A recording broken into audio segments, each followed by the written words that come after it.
Hello, everyone. Welcome back to the auditorium. Today, we're going to have our hardware or system demonstrations.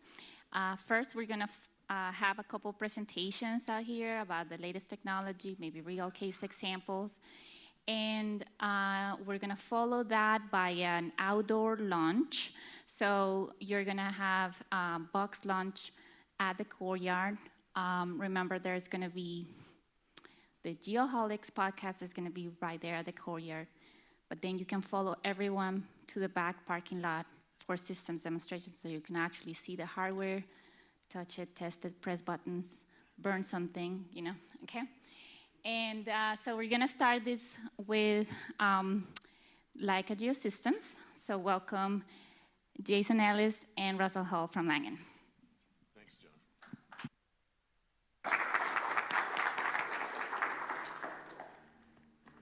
All right, good morning, everybody.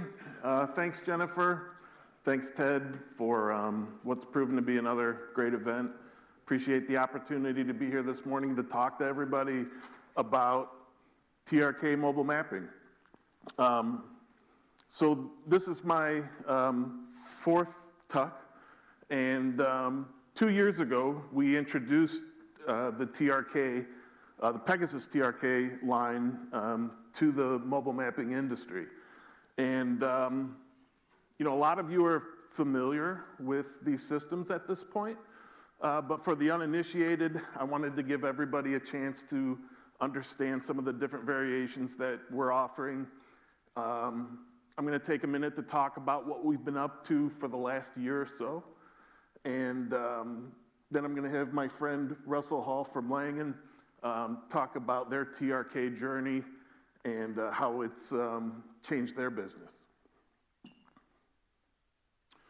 So in a nutshell, the TRK has always been about making mobile mapping more accessible. So making it easier for people to adopt and making it easier for people to get to quality results without compromising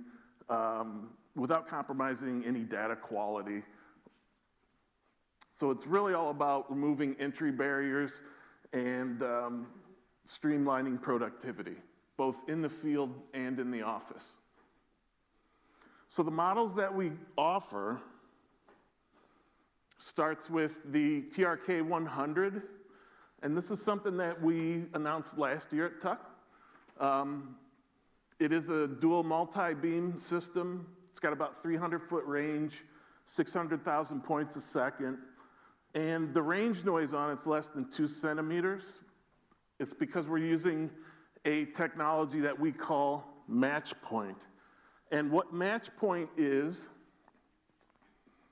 basically an algorithm that we trained using our P-series scanners so that the algorithm would understand what pristine LiDAR looks on surfaces. By using that algorithm, we can actually improve the LiDAR quality that those scanners are capable of on their own. So we're seeing about a 65% noise reduction in that data. And for an asset-grade scanner, it's really an impressive data set that it's delivering. And this is just a quick preview of what that looks like. The system's really light. It's about 25 pounds. And it's not lacking on any of the other features that define the TRK experience, which I'll get into here in just a little bit.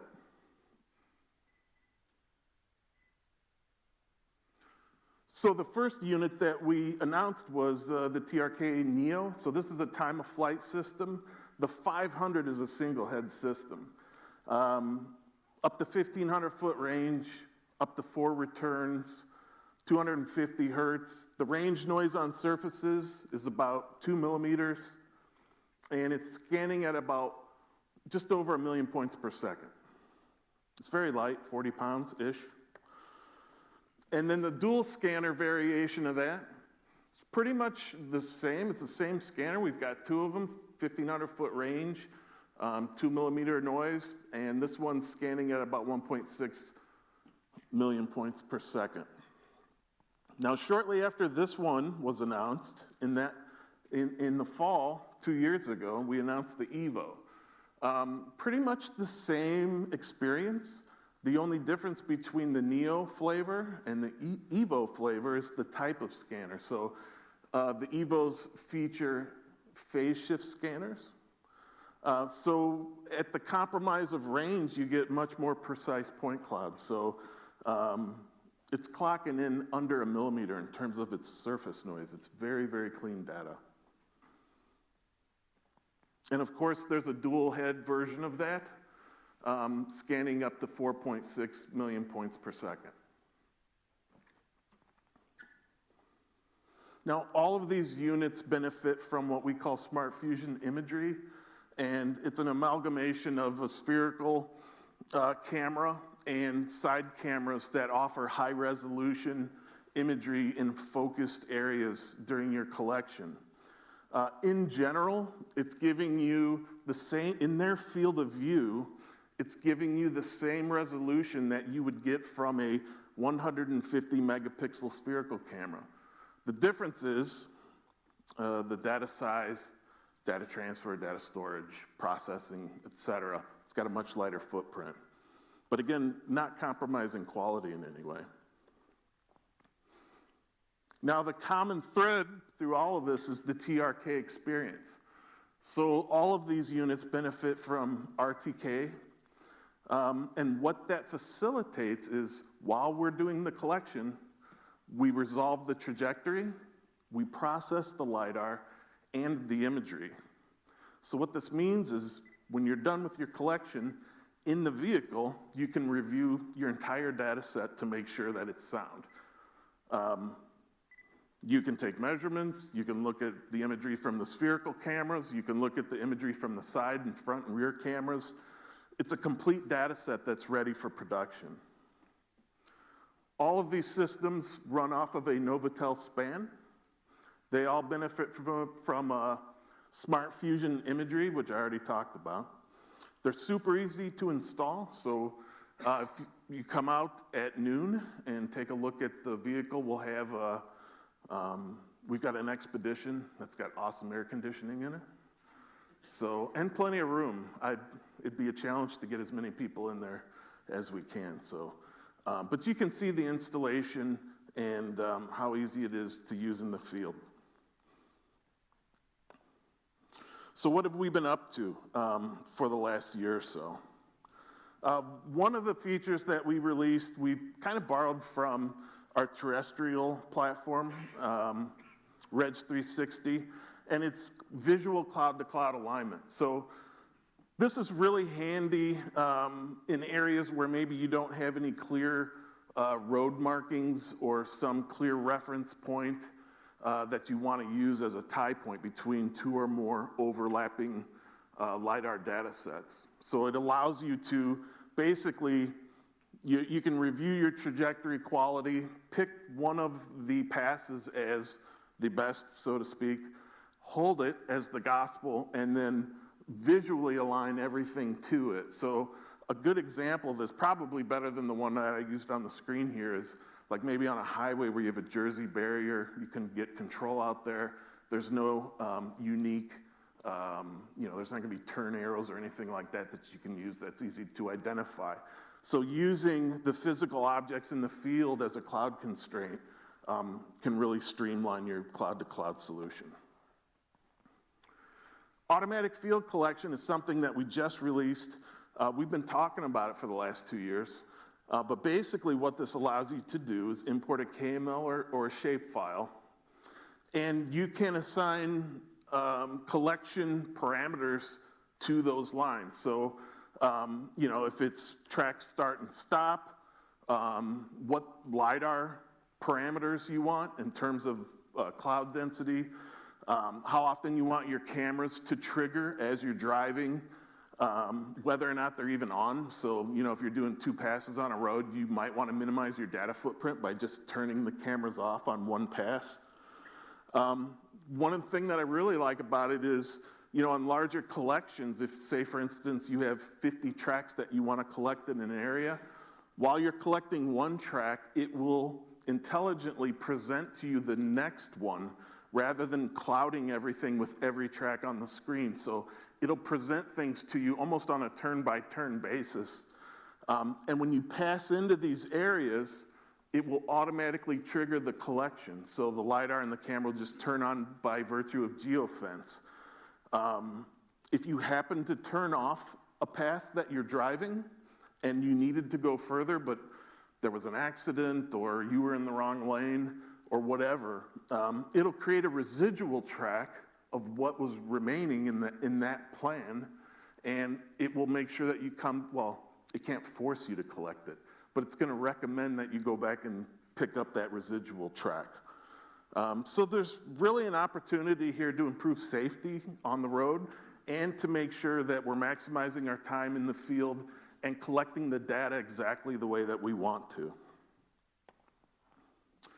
So in the field, we've also released the ability to automatically export LAS E57 and our proprietary LGS format.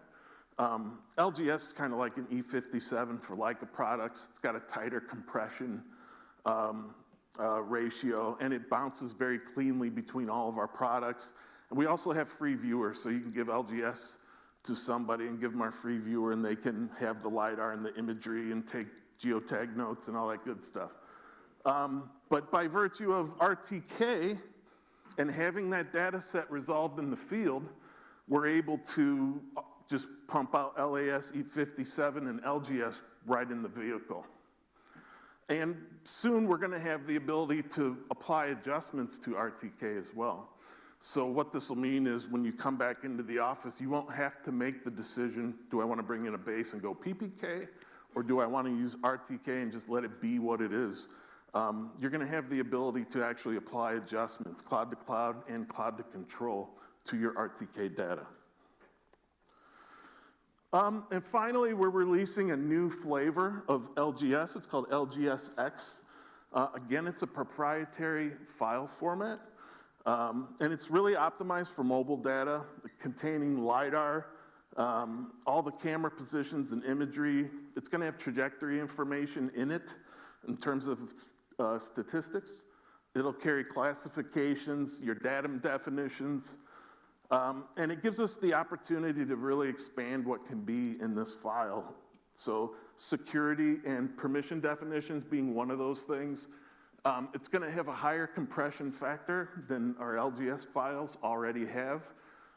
It will be compatible with all Leica solutions, and we're even releasing an SDK for third-party developers to incorporate this file format into their software, which would, of course, make Leica users' experience a little bit easier. So that's what we've been up to. That's the TRK in a nutshell. And I invite you to come out at noon and take a look at everything. So without further ado, though, Russ Hall with Langen Engineering. Oh, am I on? Thank you. You said the mouse was the clicker? Yeah. Good morning. First off, I just wanted to say, I think the LG, do you hear feedback? The LGS is anyone familiar with TrueView?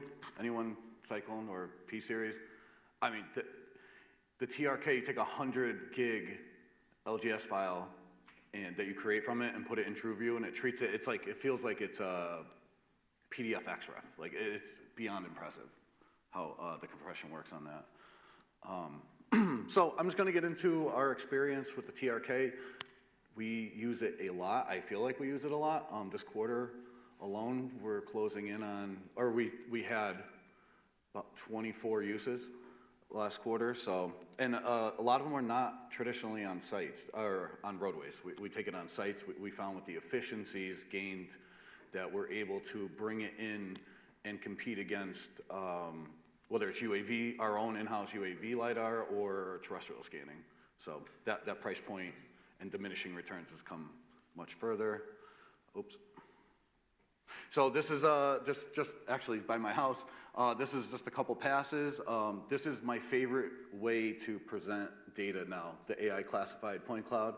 I feel like no matter what angle you want to show somebody the point cloud from, it just displays it. You can digest it very easily, but just in here we could see the repeaters, the attenuators, the snowshoes. You could see how clean the wires are aligned. That's usually my favorite thing to look at. If I get a point cloud, the first thing I look at is the wires, curbs, and building faces. That tells you like real quick how good a point cloud is, in my opinion. And you can see here, I mean, to me, that's the bee's knees. And then you got, this is our typical Florida RTK, right? You see, statistically, it says 80% of it. You'll see in about 700ths. It's fantastic.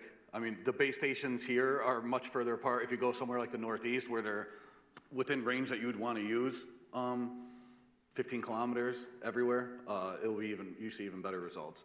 And you could just see the curbs, the signs and everything, they're all classified. If you are getting into automation, that's also very important, or any kind of scripting, because then you can then target these layers. This is another collection in Connecticut that we did. I just wanted to showcase the density, how clean this is. This is about 12 passes, super clean data set. You could see all the data on the, just from this view, this 1,000 feet away, the churches and stuff, it's fantastic detail. And then I just wanted, this is actually near a transportation hub, so it's loaded with cars. So I just wanted to just show you the coverage and how easy it is just to remove that stuff by just taking off the vehicle layer. And it also targets people, things in motion, artifacts and stuff like that, help clean up the point cloud before and then when you bring it in the TopoDOT, you have all those classifications available to you. And then I just want to showcase a typical site that we'll bring on. Before, this would be a UAV LiDAR only project for us, and then you'd have to go out and survey in the field, right? All your utilities, touchdown, stuff like that, because UAV LiDAR is not of the same order as that of accuracy. So what we're finding now with these dual time of flights, it's getting good, under the right conditions, it's getting very, very good ground penetration. We ground truth everything, and it's getting through very well. And I'm very excited for the unlock of the scanners. To get 4 returns on this unit, we're going to be able to push it even further. And I just wanted to show you, so this is that same project in Attleboro. Another cool thing you can do if you're a 3DR user too, you can make orthos from the point cloud. That's what this entire site was. This was all driven. You can see the coverage over everything. And then you can make orthos. I just zoomed in on that building. You can see there's no, because it's made from the point cloud and not from a picture, you can keep zooming in, and then you can see the elevation to scale geo-referenced ortho right there too. And this is just the facade to show you. We just threw it on a UTV, and we got this level of detail with it. I mean, it's a really, really, really good scanner. It's exceeded my expectations coming from the Pegasus, which we were very happy with, and we had it since its inception. So for about 10 years, I think, right? We had the Pegasus too, and I was blown away with the technology on this. And you can see on the facade here, and the level of detail. And that's really all I got, unless anyone has any questions on the experience. How to do on the UTV if it's a rough road?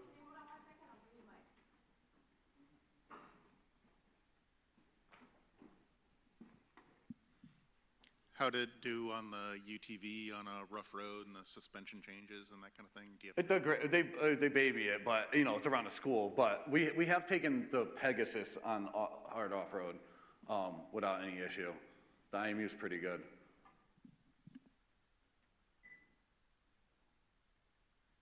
Anybody else? Any other questions? Yes, sir. Oh, sorry.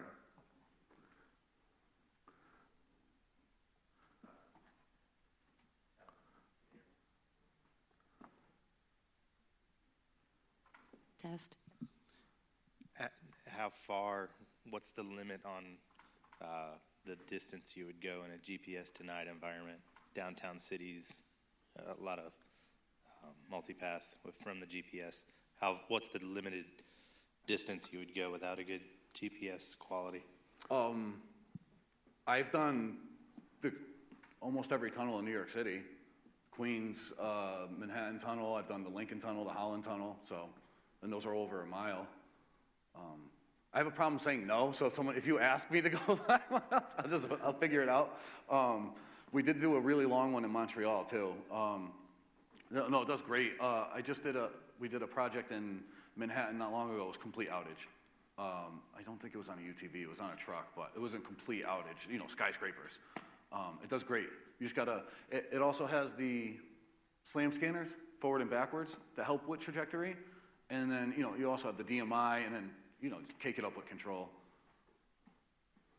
So very well. I couldn't have said it better myself. So. Yeah. And one thing that I want to say is if you are a core user or a 360 user, I know Jason touched on this, but Leica has done a very good job of, I guess, homogenizing like the user experience. So if you are a 360 user or a Plus user and you get CPO in front of you, all the buttons are the same, the experience is the same, the process, import, review, finalize, the steps are all the same. So it's very easy to pick up going from one to the other. And visual alignment works just like it does with the other programs. It's fantastic.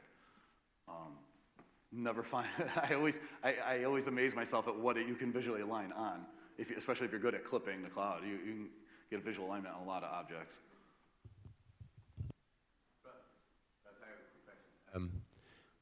So when you really, it's kind of add on to that question. I'm just curious.